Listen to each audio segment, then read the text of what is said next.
I had been running for so long by then that I'd forgotten it was running at all. I called it the trade. A man who chased wild horses across 4 territories didn't stay put, I told myself, because the horses didn't, and I had made my whole life out of that one crooked piece of reasoning. The way a man will build a whole house on a foundation set an inch out of true and never notice until the doors stop closing. It was the last week of August when I topped the rise above the Quill River and saw Cedar Bend laid out below me in the yellow light, and I want you to understand that I had not meant to come. I'd been trailing a small string south out of the high country, 6 green broncs I meant to sell to the Army remount man at Fort Alder, and the shortest road ran straight through the town I'd spent 20 years riding around. I'd circled that town the way a man circles a grave he isn't ready to stand over. But my off-horse had thrown a shoe in the Badlands, and the nearest forge was Cedar Bend's, and so I came down off that rise telling myself it was iron and nothing else that brought me, that I'd be gone by noon, that a man could ride into a place and out of it and leave the past sleeping where he'd left it. I was 51 years old and I believed that. That's the part I can hardly stand to tell now, that I was 51 and still that green. The town had grown.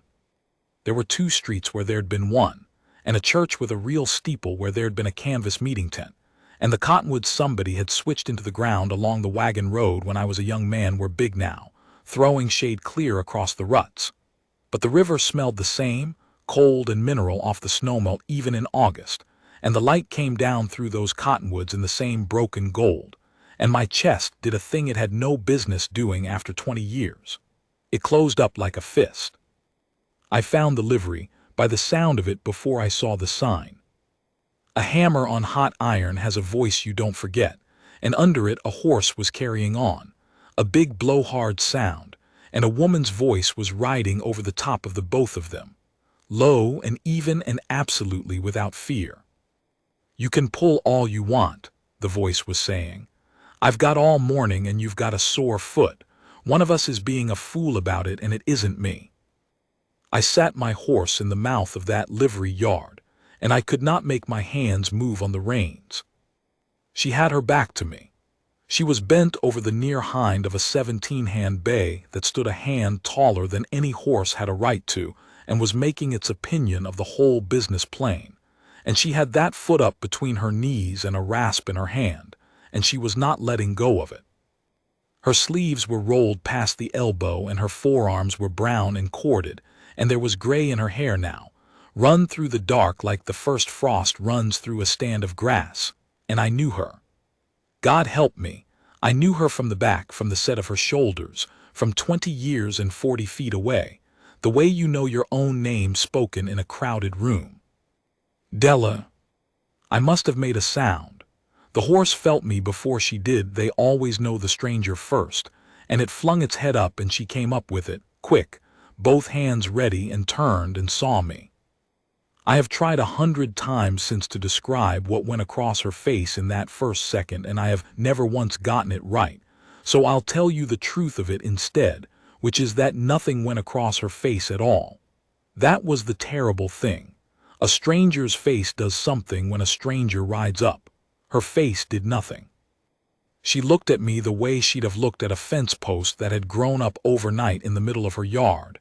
An inconvenience, an oddity, a thing that would have to be dealt with and then forgotten. "Well," she said. That was all. She set the bay's foot down, easy and straightened, and wiped her hands down the front of her apron and looked at me sitting there like a fool on a fool's errand, and she said, "Well," and the whole 20 years was in it, and none of it was soft. "Della," I said, my voice came out wrong, old. "Emmett Cade."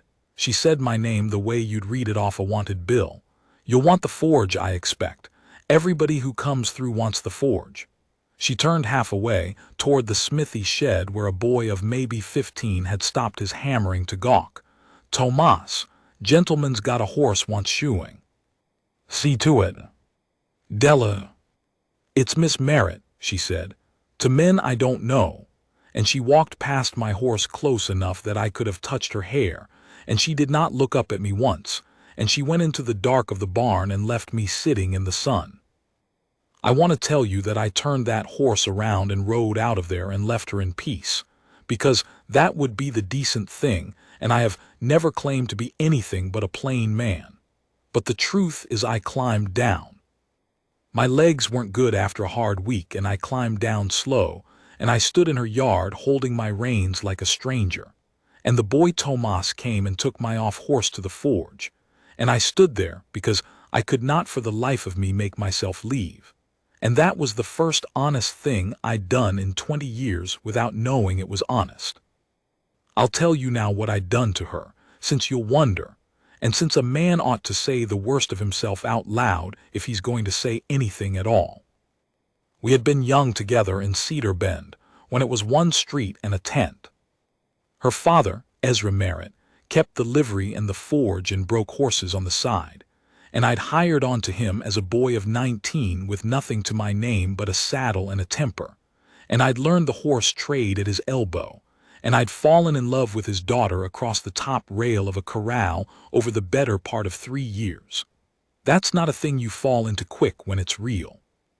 It came on slow, the way weather comes on, and by the time I knew the size of it I was a man of 22 and she was 19, and there was an understanding between us that everybody in that town took for a settled thing. Ezra took it for settled. He'd started talking to me about the place, about how a man he trusted would want to know how the books ran, where the good grass leases were, which banker in Alder would carry paper and which would skin you. He was handing me a life. He was handing me his daughter and his trade and his name, all of it, the whole weight of a settled man's world. And one morning in October, it was October, the cottonwoods were just turning. I saddled a horse before light and I rode out, and I did not come back for 20 years. There was no other woman. I want that on the record because a lot of men who leave for that, and it would almost be kinder if I could tell you that was my reason. There was no fight. Della and I had not so much as raised our voices to one another. There was nothing that morning but me, lying awake in the bunk over the tack room, listening to Ezra cough in the house.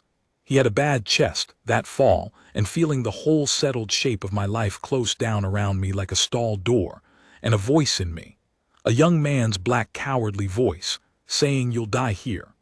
You'll grow old in this yard and cough in that house and be put under that hill, and you'll never have seen the far side of anything." And I got up in the dark and I ran from it, and I told myself for 20 years that what I'd run to was freedom. My father had been a drifter.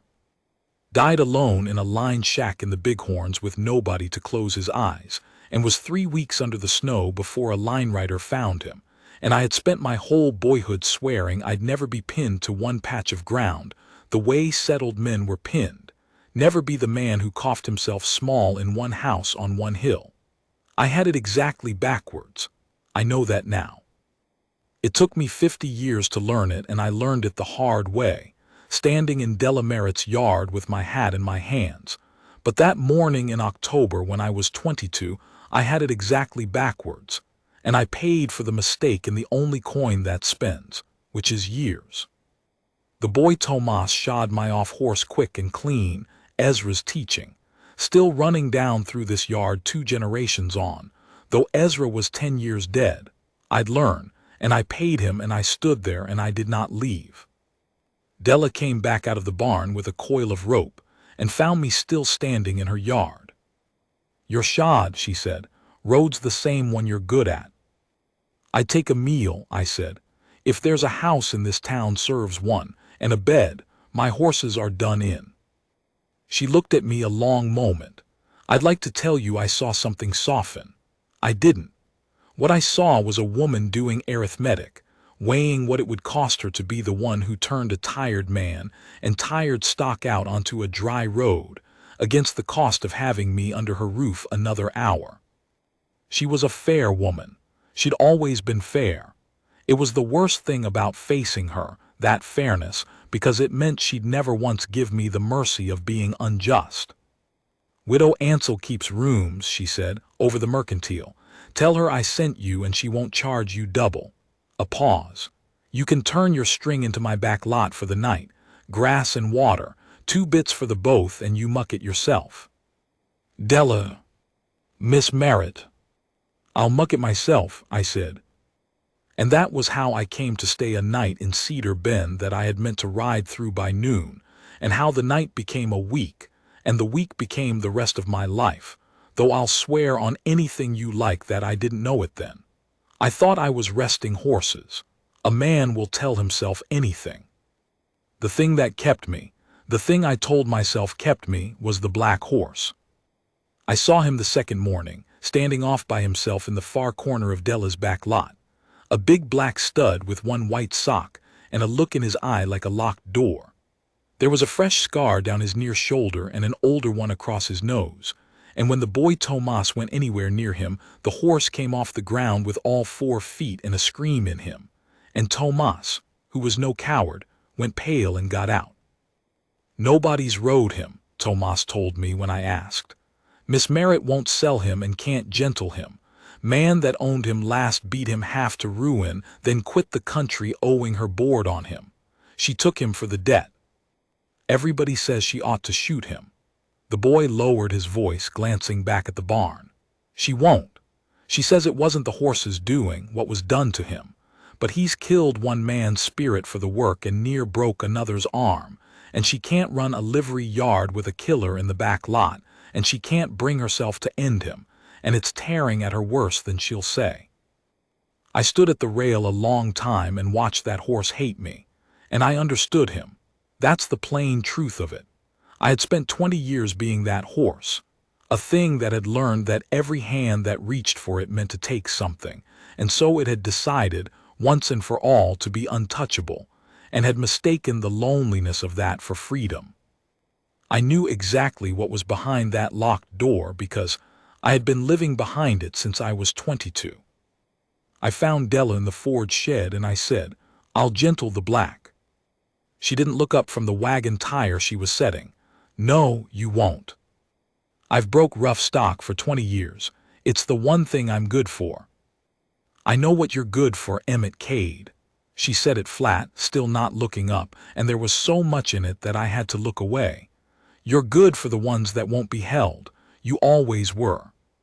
Papa used to say you had the softest hands in the territory for a horse that had decided to die rather than be caught." She set the tire down and finally turned and looked at me, and for the first time there was something under the flint, and it was worse than the flint. You just never had the hands for anything that wanted to stay.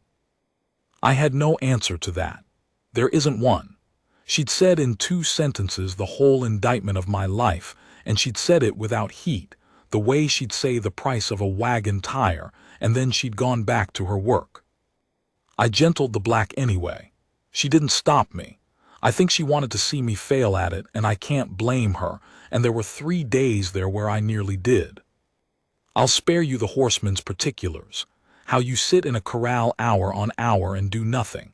How you teach a broke thing that a man can be near it and want nothing from it, which is the one lesson that horse had never once been taught in its life, and the one lesson I was coming to see that I'd never learned either. On the 4th day, the black let me put a hand flat on his shoulder, on the old scar, and stood shaking under it, and did not come off the ground. And I stood there with my hand on that trembling animal, and something came up out of my own chest that I had been sitting on for 20 years, and I was glad Della wasn't there to see my face. But she was standing at the rail. I hadn't heard her come. And when I looked up and caught her there, she didn't turn away and pretend, the way she might have. She held my eye across that corral, across that shaking horse, and neither of us said a word, and then she said, quiet, "Papa always said the horse tells you what the man is." And she walked back to the forge, and I stood there gentling that scarred black stud with tears standing in my eyes like a boy. And that was the day I stopped telling myself I was resting horses. Now I have to tell you about Amos Kettle, because a man who leaves things out of the hard parts is just running again, and I'm done running in this telling and every other way. Amos Kettle kept the mercantile. He was a widower of about my age, A big, soft-spoken, deliberate man who'd buried a good wife and raised 2 daughters mostly grown, and he was courting Della Merritt, and he was doing it the honest way, the slow way, the way a decent man courts a woman he means to be good to for the rest of her life. He was everything I'd never been. He'd stayed. He'd built a business a plank at a time and raised his girls and kept his word for 30 years to one town, and when his wife took sick, he'd sat up with her every night to the end. And everybody in Cedar Bend knew it. And everybody in Cedar Bend thought rightly that Della could do a great deal worse than Amos Kettle, and a great deal better than the drifter Cade who'd left her at 19 and turned up 20 years on with a string of broncs and no explanation. I want to be fair to Amos. It would be easier to tell this if he'd been a hard man or a foolish one, if I could set him up as the villain and knock him down, but he wasn't, and I can't. He was a good man. When he found out I'd turned up, he came and found me, didn't skulk, didn't send word, came and found me at the Widow Ansell's and put out his big hand and shook mine. "You be Cade," he said. "Della's known you a long time." "A long time ago," I said. He looked at me steady. He wasn't a fool. "I mean her no disrespect asking," he said, "and I mean you none. But I've asked that woman to marry me, and she hasn't said no, and she hasn't said yes, and she's the most careful woman I ever met about her own heart, and now here you are. So I'll ask you plain, man to man. Are you staying or are you passing through?" And God forgive me, I couldn't answer him. I stood there in front of a better man than myself, and I opened my mouth to say passing through, because that was the true answer. That was what I'd been for 20 years, and I could not get it out. And I could not say staying either because I did not believe I had it in me. And so I stood there mute like a caught boy, and Amos Kettle watched me not be able to answer, and something in his face went sad and knowing. "That's about what I figured," he said, not unkind. "You know, Cade, a woman like Della, she'll wait a lifetime for the man she wants. She waited on you the better part of one already, whether she'd own to it or not. But there's a thing worse you can do to a woman than not come. You can come and be halfway. You can be the maybe that keeps her from the yes." He put his hat back on. "I'll not crowd her. She's owed a free choice. But you owe her one too, and yours is whether you're going to be a man she can choose or just a ghost standing in her yard keeping the better thing off." He nodded to me, civil as a church, and walked back to his store, and left me standing there with the whole shape of my cowardice laid out on the boardwalk in the sun where I couldn't step around it. I didn't sleep that night. I sat up in the Widow Ansell's little room over the Mercantile, Amos Kettle's Mercantile, his floor under me. The man had rented me my own bed to shame me from below without meaning to, and along about 2 in the morning, I did the thing I have always done when the walls came in. I got up and I dressed and I went out to the back lot in the dark, and I saddled my best horse, and I meant to run. I want you to see it plain, because it's the hinge of everything. 51 years old, and there I was in the dark at 2 in the morning, cinching up a horse to run from a woman I'd already run from once, run from a good man's honest question, run from the one true thing left in my life, and running, still, in my own head, from a coffin and a lined shack and a father 3 weeks under the snow, as if a man could outride his own father's ghost by never once standing still. The black stud was awake in the far corner. I could feel him watching me in the dark. And I stood there with my hand on the latigo, and I thought about that horse, about how far he'd come in 8 days, from a thing that would kill any hand that reached for it, to a thing that would stand and shake and let itself be touched. And I thought, he's braver than you. A beaten horse had found more courage to stay and be gentled than I'd found in 50 years of calling my fear by the name of freedom. I unsaddled the horse. My hands were shaking. I put the gear up and I turned him back into the lot, and I walked out and stood by the rail with the black, and I stayed. All the way till the sky went gray in the east I stood there and did not run, and it was the hardest thing I ever did, harder than any horse, harder than any winter, and when the sun came up I was still standing in Cedar Bend, and something had changed in me that I did not have a word for yet. I found Della at the forge at first light. She took one look at my face, and she'd have known, she always knew, she'd have read on me the whole night I just fought, and she set down her hammer. "You look like a man who nearly left," she said.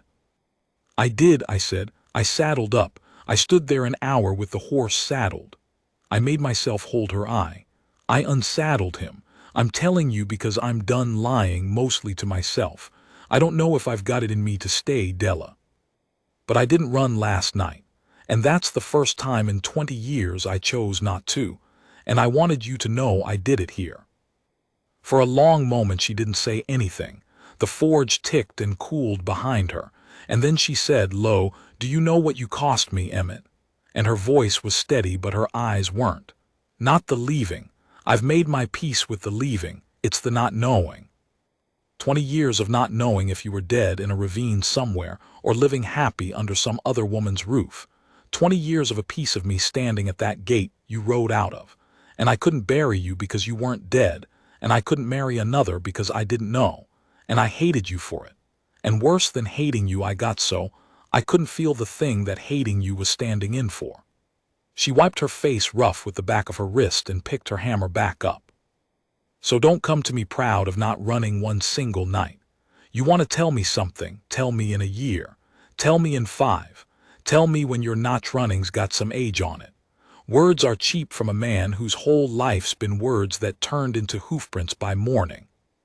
She was right. She was so completely right that all I could do was stand there and take it. And then I said the only thing I had. "Then let me earn it," I said. "Not you, not yet, the staying. Let me hire on for the fall gather like any hand and take my orders and take my wages and take my time, and by the time the snow flies you'll know what I am by what I've done and not one word I've said. I'm not asking you to choose me, Della. I'm asking you to let me be a man you could choose. If I run, you'll know it. And if I don't," my voice caught, I couldn't help it, "if I don't, then you'll know that too, and it won't be words." She looked at me a long time over the cold forge, and then she said, "The gather starts Monday. You'll take $1 a day and no favors, and you'll bunk in the tack room like any other hand. And if you shirk one morning, I'll dock you like any other hand. And Emmett," she pointed the hammer at me, and there was the first crack in 20 years of flint, the smallest ghost of the girl I'd known across a corral rail. "If you're gone before the snow, don't you dare leave a note. I've read the last note off you I mean to read." "I won't leave a note," I said. "You won't leave," she said, and it wasn't a question and it wasn't quite an order, and she turned back to her forge and I went and got my gear. The fall gather that year was the hardest anybody in Cedar Bend could remember, and I have come to believe God sends a man exactly the weather he needs, though he's got a rough way of showing his kindness. The grass had cured early off a dry August, and the stock was scattered up every draw and coulee from the quill clear back to the breaks, and we worked from dark to dark, Della and me and the boy Tomas and 2 other hands she took on, riding the wild high country after cattle that didn't want to be found. Della rode like her father. I remembered Ezra on a horse, and she was Ezra's daughter to the bone, easy and tireless, and always where the trouble was going to be a half-minute before it got there. She gave orders and I took them, and I did not once let my face show what it did to me to take orders from her, to be near her all day on the high line, and ride back at dark too tired to talk, to sit across the cook fire from her in the dark, with the mountains going black around us, and neither of us saying the thing that filled up all the silence. She watched me. I knew she was watching. Every morning she was watching to see if my horse was still in the string, and every morning it was, and I saw her take that in and say nothing, and it was the saying nothing that told me it mattered. I broke horses in the evenings when the day's gather was penned. She'd never had a proper horse breaker since Ezra died. She did it herself, and did it well, but she couldn't be everywhere, and I took the rough string in hand, and by October's first week I'd put a solid start on 11 head of green horses that were worth real money broke and nothing at all wild, and that was money in her pocket, and we both knew it, and neither of us said that either. But I saw her run the figures. I saw her stand at the rail in the evenings and watch me work a colt, and I saw a livery woman's mind adding up what a real horseman was worth to a yard that had been short one for 10 years, and I let her at it. I wasn't above it. A man earning a woman's trust back can't afford to be above anything. The black stud I saved for last light, when the others had gone in. He was mine by then in the way those horses get to be yours. Della had never sold him and never would, but he'd taken me for his one man on this earth. The way beaten things will fasten to the one hand that never took from them. And I rode him now, that killer that was going to have to be shot. I rode him easy at a walk around the corral in the dusk. And the first evening I did it with Della watching, I heard her make a sound behind me at the rail. A small broken sound she'd never have let out in daylight, and when I looked she was gone. Amos Kettle came out to the gather camp once, mid-October, brought a wagon of supplies up from the store himself when he could have sent a boy. He and Della talked apart a while by his wagon, and I made myself not watch and failed. And when he was leaving, he came by where I was working a colt, and he sat his wagon a minute watching me. "You're still here," he said. "I'm still here." He nodded slow. "I told her I'd stand back and let her choose free," he said, "and I meant it and I'll keep it, but I'll tell you what I see, Cade, and you can do what you like with it. I see a man that's staying. I didn't think you had it." He gathered his lines. "I hope for her sake I was wrong about you and right just now. She's a fine woman and she's waited a long time and she deserves a man that's there." He clucked to his team. "God knows that was going to be me and glad I'd have been. But I've got eyes." And he drove off down the mountain, and I stood there ashamed and grateful both, because a great man had just told me he saw me becoming the thing that was going to cost him the woman he wanted, and he'd told me kindly, because he cared more for her happiness than his own, and I thought, there's the man you should have been, and I went back to my colt. Then, the third week of October, the fire came, and everything I'd been slowly earning I had the chance to prove in a single night. It started in the breaks north of us, dry lightning off a storm that gave no rain, and by the time we smelled it the wind had it and it was running south through the cured grass toward the river faster than a horse could lope. We had most of the gather thrown together on the flats below the burn, better than 300 head, most of Della's year, most of the town's beef, penned by nothing but tired men on tired horses in open country with a wall of fire coming. I have been in fires before. Most old stockmen have. There is a moment in a range fire where every instinct a man owns screams the one word run, save your own hide, cut your best horse loose from the herd and ride south and live, and I had obeyed that word my whole life. It was the only word I'd ever really known. It was the word that got me out of that bunk at 22 and onto a horse and gone. And I stood in my stirrups on the black stud with the fire coming and the cattle beginning to mill and bawl and the other hands' faces white in the orange light all turning to me and to Della for the word. And I felt the old scream come up, "Run, save yourself. You were always going to run in the end. This is who you are," and I looked across the smoke and I saw Della. She wasn't going to run. She was never going to run. She was going to stay with that herd if it burned her to the ground because it was hers and her father's before her and her word to the town. And she was going to die on those flats before she'd cut and leave it. And I understood in one white instant that I had spent 20 years running from exactly the thing that was the best in her, and the best in every settled soul I'd ever mocked in my heart. That staying, that terrible staying, that willingness to burn with the thing you loved rather than save yourself alone. And I did not run. I turned the black into the smoke instead. I hollered the plan I could see even as I saw it. We'd fire the grass ahead of the herd ourselves. A backfire.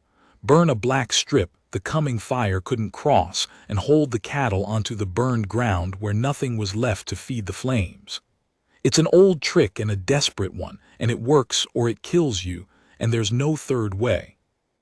And Della caught it the same instant I hollered it. She'd have thought of it herself. She was Ezra's daughter, and she was already off her horse with a fistful of grass twisted into a torch, and I came off the black beside her, and we lit that backfire together in the roaring dark with the main fire bearing down, close enough now that I could feel it pulling the air past my face. Close enough that the black screamed behind me, and I had to trust him to stand where I'd ground-tied him, because there was no time for anything but the torch and the grass and Della's face lit up orange beside mine. We got it lit. The two fires ran at each other and met, and there was a wall of flame and then a wall of nothing, a black smoking strip, and we drove those cattle bawling onto the black where I'd have sworn no animal would go, drove them into the smoke onto the burned ground, while the main fire came up against the strip we'd stolen from it and had nothing to eat and lay down and died along the line. The hands worked like men possessed. The boy Tomas rode into the smoke after a bunch quit her, and came out coughing black and grinning like a fool.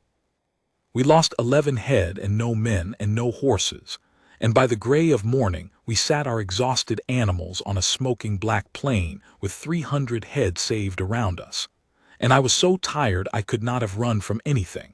And it was the first dawn of my whole life I woke to on a piece of ground I'd chosen to burn on rather than leave. Della rode up beside me in that gray light. Her face was black with soot and her eyes were red-rimmed, and she looked at me a long moment, and then she reached over, the only time she'd touched me since I rode into her yard 2 months before, and she laid her sooty hand flat against the side of my face, the way I'd laid mine on the black stud's scarred shoulder, and she held it there, shaking a little, and she didn't say anything at all. She didn't have to, I'd stayed, and she'd seen it, and it hadn't been words. I've told the fire big because it was big, but I don't want you thinking it was the fire that did it.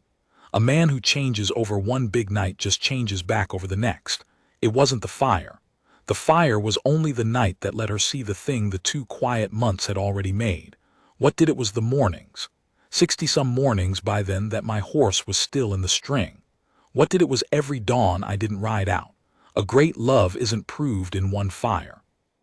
It's proved in the long, dull sameness of a man simply being there on the ordinary mornings when there's nothing to prove and no one watching and running would cost him nothing.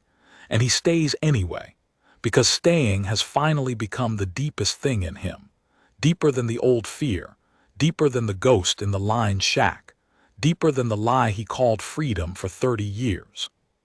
The gather came in. The snow held off.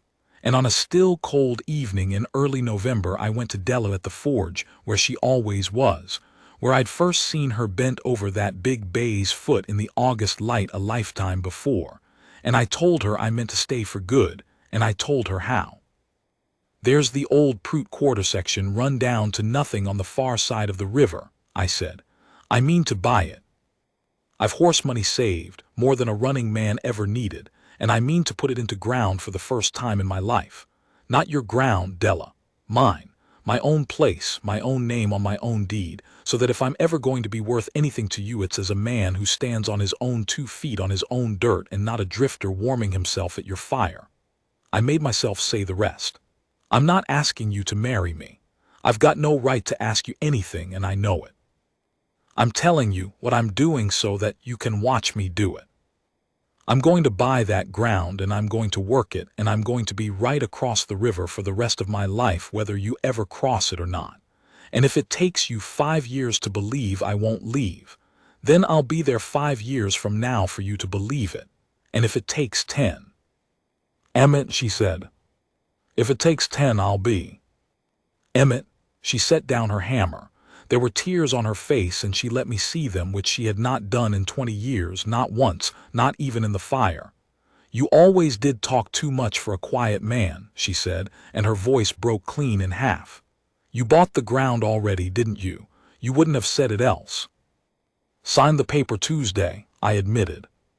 Then you've made your choice, she said, with your money and your name and not your mouth, and a woman can build on that. She came around the cold forge and she stood in front of me, and she took both my rough old hands in both of hers, and she said, I have loved you since I was 17 years old across the top rail of my father's corral, and I have been furious at you for 20 of the years since, and I am going to go on being a little furious at you probably till the day I die, and I am going to marry you anyway, Emmett Cade, but you hear me and you hear me good. And here the flint came back. God bless her. The flint I loved. We build it together. Your name's on your deed and mine's on mine, and neither of us belongs to the other like a horse in a lot. I ran this yard alone for 10 years and I run it fine, and I'm not trading being alone for being owned, not even by you.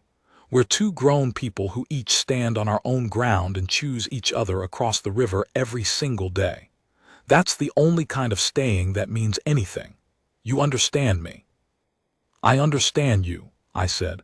I understand you better than I've ever understood anything. It's the truest thing anybody ever said to me. And she let go of my hands and she stepped back and she wiped her face and she said, brisk as anything, "Good. Now go tell Amos Kettle yourself like a man before he hears it in the street. You owe him that. He's a better man than you and he stood back to let me choose, and the least you can do is look him in the eye." And I did. I went and I found Amos in his store and I told him plain, and that big soft-spoken man looked at me a long moment and then he put out his hand and shook mine and said, "You're staying then?" And I said, "I'm staying." And he said, "Well, good." And something went out of his face that was grief and something came into it that was a kind of peace, and he said, "She chose true. She always did have the better eye than me. You be worth it, Cade." And I said I'd spend the rest of my life trying, and I have. I'm an old man now, telling this off my own porch on the far side of the Quill, and the river's the same cold mineral gray it was the morning I rode in, and Della's yard is over there through the cottonwoods where it's always been, and mine's over here, 2 deeds in 1 life, just like she said, 40 years of it. We were married that December in the church with the real steeple, and Amos Kettle stood up in the second pew and wept a little and clapped the loudest of anybody at the end, and married a good widow himself 2 years on and was happy, and I count him among the finest men I ever knew, and I never forget that the happiness I've had these 40 years is happiness he stepped back from so that she could choose it free.